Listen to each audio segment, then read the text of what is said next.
Hello, good morning everyone. Mayam pur mapu jina ngai mem ki tarti khromjari. Mayam ai hoji silchar jatoi silchar da parlor da parlor chaluge sam susu khara nasidi kaklake adoni adugi akoi college ki friend ne imanabi singne moi suju phangnarakani aba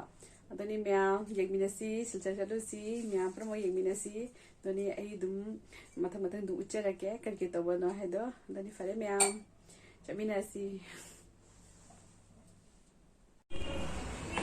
mayam ai hoji chemiragi paran hom da kari moi gi kenoda exam halake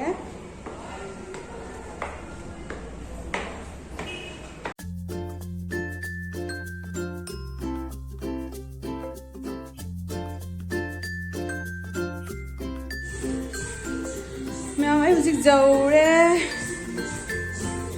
palar mafam da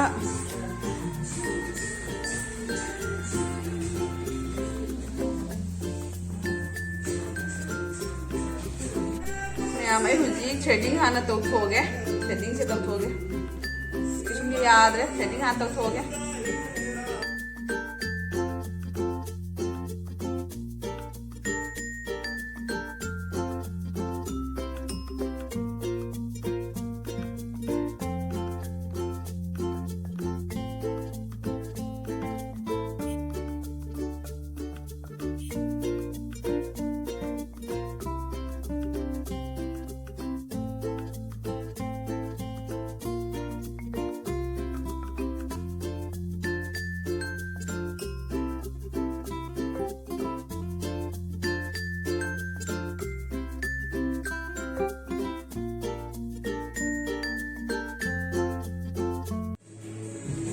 mayam ai huji sam kakpa lore smaina ni ai sabjo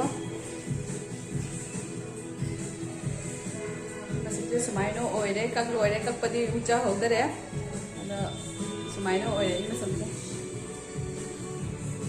mayam thibra phajabra comment se dum habiro kakti kak lore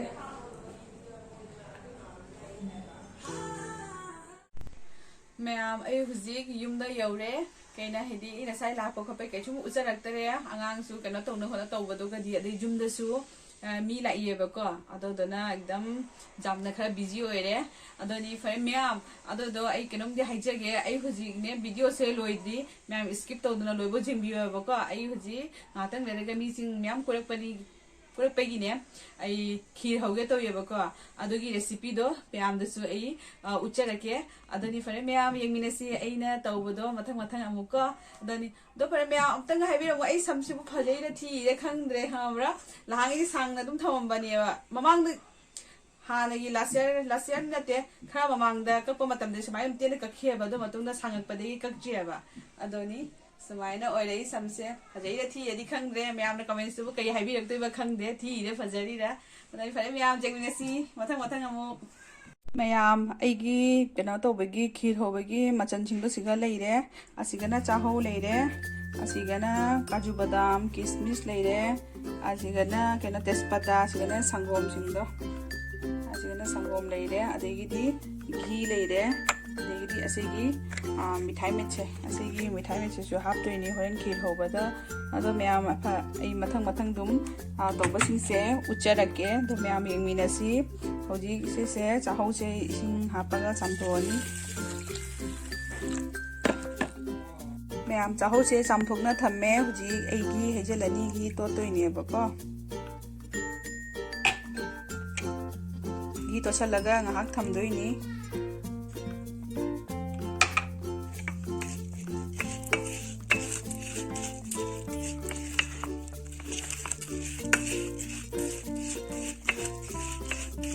तोसलगा ngahak thamasi ngahak thamingeda ai huji sangomu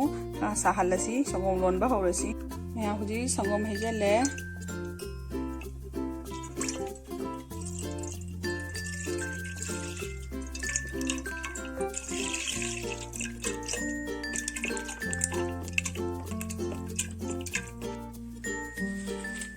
मैं होजी तेजपत्ता थादरगे तो ऐसे ꯁꯪꯒꯣꯝꯁꯦ ꯑꯗꯨꯝ ꯑꯣꯠꯅ ꯂꯩꯗꯣꯏꯅꯦꯕꯀꯣ ꯁꯪꯒꯣꯝꯁꯦ ꯁꯧꯔꯛꯄ ꯑꯣꯠꯅ ꯂꯩꯗꯣꯏꯅꯤ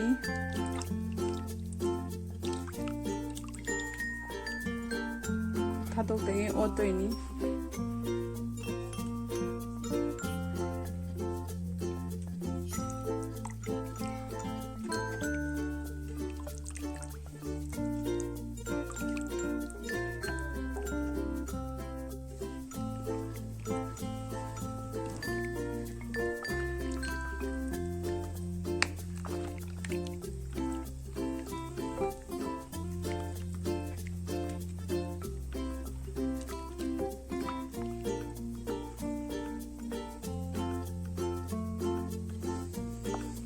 ꯃꯌꯥꯝ ꯁꯪꯒꯣꯝꯁꯦ ꯈꯔ ꯃꯨꯟꯖꯜꯂꯛꯑꯦ ꯍꯧꯖꯤꯛ ꯃꯨꯟꯖꯜꯂꯛꯑꯕꯅꯤꯅ ꯑꯗꯨꯗꯣ ꯀꯩꯇꯧꯅꯤ ꯑꯩꯈꯣꯏ ꯈꯔ ꯈꯥꯏꯗꯣꯛꯅ ꯊꯝꯍꯧꯅꯤꯕ ꯁꯪꯒꯣꯝꯁꯦ ꯈꯔ ꯈꯥꯏꯗꯣꯛꯅ ꯊꯝꯃꯁꯤ ꯍꯧꯖꯤꯛꯀꯤ ꯂꯣꯟꯈꯤꯕ ꯁꯪꯒꯣꯝꯗꯣ ꯁꯦ ꯈꯨꯖꯥꯏꯁꯤꯃ ꯑꯩ ꯈꯥꯏꯗꯣꯛ ꯊꯝꯃꯦ ꯁꯦ ꯍꯣꯔꯦꯟ ꯑꯁꯤꯁꯦ ꯃꯊꯧ ꯇꯥꯗꯣꯏꯅꯦꯕꯀꯣ ꯍꯧꯖꯤꯛ ꯈꯥꯏꯗꯣꯛꯅ ꯊꯝꯃꯦ ꯁꯪꯒꯣꯝꯁꯦ ꯃꯌꯥꯝ ꯍꯧꯖꯤꯛ ꯉꯁꯥꯏ ꯘꯤ ꯅꯣꯏꯁꯟꯅ ꯊꯝꯈꯤꯕ ꯆꯥꯍꯧꯗꯣ ꯍꯧꯖꯤꯛ ꯍꯥꯞꯆꯜꯂꯅꯤ ꯍꯥꯞꯆꯜꯂꯅꯤ ꯀꯦꯃꯦꯔꯥꯁꯦ ꯏꯊꯣꯟꯇꯅ ꯈꯨꯠꯅ ꯄꯥꯏꯔ ꯇꯧꯕꯅꯤꯅ ꯌꯥꯝ ꯅꯨꯡꯉꯥꯏꯇ꯭ꯔꯦ ꯍꯧꯖꯤꯛ ꯑꯁꯤꯁꯦ ꯄꯨꯝꯅꯃꯛ ꯍꯥꯞꯆꯟꯗꯣꯏꯅꯦꯕꯀꯣ ꯃꯌꯥꯝ ꯆꯥꯍꯧ ꯀꯩꯅꯣꯗ ꯍꯥꯞꯆꯟꯈ꯭ꯔꯦ ꯍꯧꯖꯤꯛ ꯑꯩ ꯑꯁꯤꯁꯦ ꯈꯨꯠꯁꯦ ꯂꯦꯞꯇꯉꯩ ꯑꯣꯠꯂꯅꯤ ꯍꯧꯖꯤꯛ ꯂꯦꯞꯇꯉꯩ ꯑꯣꯠꯇꯣꯏꯅꯤ ꯆꯥꯍꯧ ꯆꯦꯡ ꯍꯥꯞꯆꯟꯈ꯭ꯔꯕꯅꯦꯕꯀꯣ ꯑꯁꯤꯒ ꯆꯥꯍꯧ ꯆꯦꯡ ꯍꯥꯞꯆꯟꯈ꯭ꯔꯦ ꯑꯗꯣ ꯍꯧꯖꯤꯛ ꯃꯈꯨꯠꯁꯦ ꯂꯦꯞꯇꯉꯩ ꯑꯣꯠꯇꯣꯏꯅꯤ ꯃꯌꯥꯝ ꯍꯧꯖꯤꯛ ꯑꯁꯦ ꯑꯦꯂꯥꯏꯆꯤꯁꯦ ꯍꯥꯞꯆꯟꯈ꯭ꯔꯅꯤ ꯑꯦꯂꯥꯏꯆꯤ ꯊꯥꯛꯆꯜꯂꯦ ꯑꯣꯠꯂꯅꯤ ꯈꯨꯠ ꯊꯥꯗꯣꯛꯄ ꯌꯥꯗꯦꯀꯣ ꯁꯦ ꯑꯣꯠꯄꯗ ꯑꯗꯨꯝ ꯑꯣꯠꯅ ꯂꯩꯒꯗꯣꯏ ꯅꯠꯇ꯭ꯔꯗꯤ ꯃꯈꯥꯗ ꯀꯥꯁꯟꯈꯤꯅꯤꯕꯀꯣ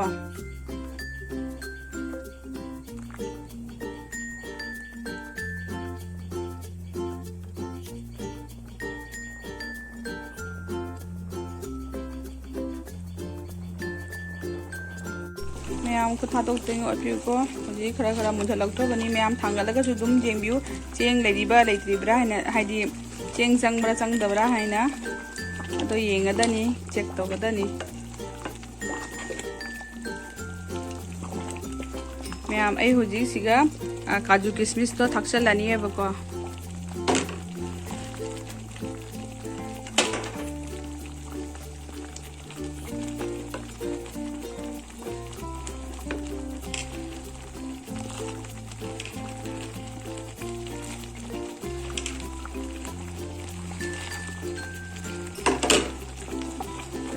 काजू किशमिश थक्सना ओत्तोइनी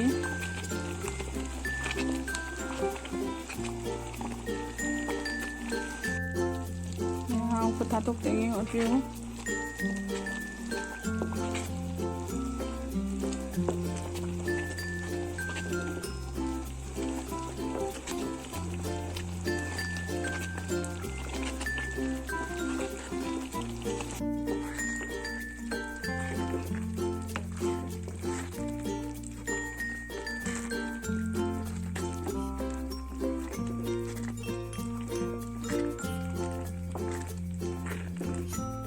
याम लगा चाक से मेने जेंगबदा मुल्ले मुल्लदी होजी मिठाई मेट से हापनी अदगिदी चीनी हापतोइनी से मतुंगदा मुल्ले मैं होजी मिठाई मेट हापसलनी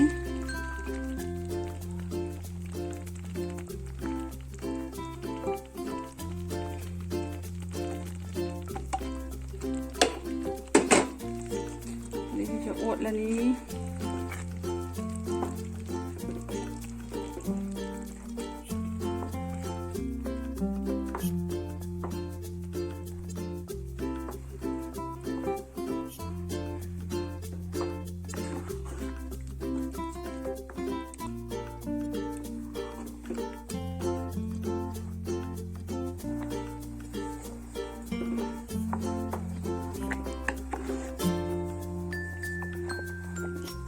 असिगा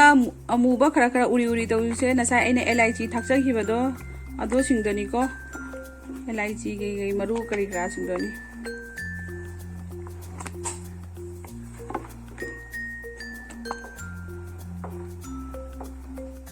मैम साई मिठाई में हापचीबनी चीनी खर थुमनीबको अगी चांग की असेमग खितंग लौरगा हापगे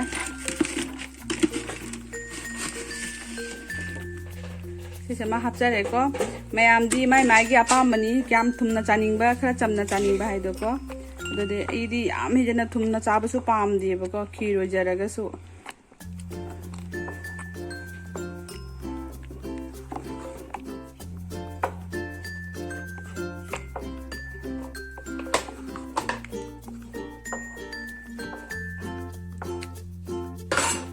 मैम खीर से ऑलमोस्ट लोसले हुजिक से कर्पूज से खर थाक्चलनी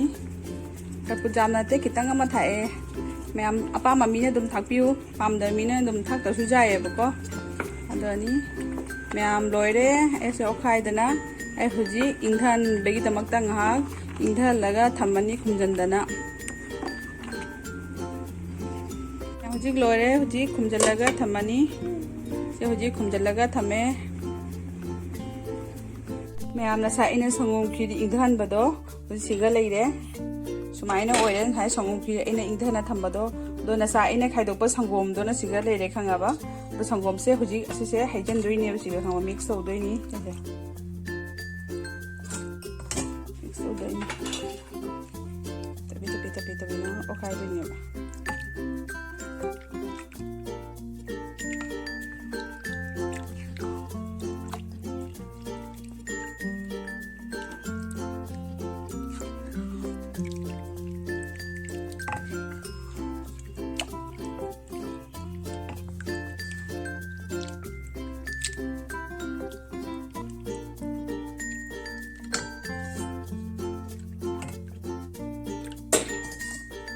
मैम हुजी ओखाइने लोरे सुमाइना ओइरे संगोम हापचलगा तौरगा ओखाइरगा तौबदा सुमाइना ओइरे यंगबदा याम हावगदबसु माले एगिसे द होरेन चारगा खंगनी हावी हावते हाइसे दनी फरे मैम नसा एगी होबदो लोइजरे असुमाइना नि